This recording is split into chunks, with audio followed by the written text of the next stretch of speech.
Ibinahagi ni Marian Rivera sa kanyang Facebook page ang ilang larawan ng masayang pagkikita ng kanyang asawang si Dingdong Dantes at kapamilya aktor na si Coco Martin.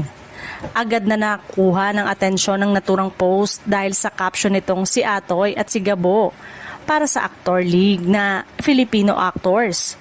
Soon na may logo ng Star Cinema. Dahil sa caption ni Marian, marami ang napaisip at na-curious kung ano ang tinutukoy nitong soon. May mga netizen na naghinalang maaaring magsama sa isang proyekto sina Coco at Dingdong, lalo na't parehong kilala ang dalawa bilang ilan sa pinakamahuhusay na aktor ng kanilang henerasyon. Mas lalong nadagdagan ng espekulasyon dahil sa balitang posibleng may inihahandang proyekto ang Star Cinema na maaaring pagsamahan ng dalawang award-winning actors.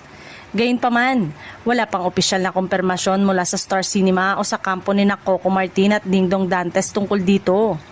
Sa mga larawang ibinahagi ni Marian, makikitang masaya at magaan ang samahan ng dalawang aktor habang nag-uusap, nagkakamayan at nagbibiruan.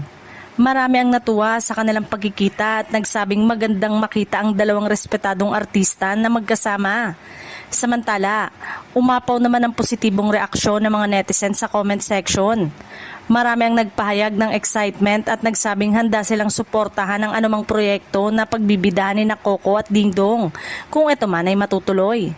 Sa ngayon, nananatiling palaisipan ang tunay na kahulugan ng caption ni Marian Rivera.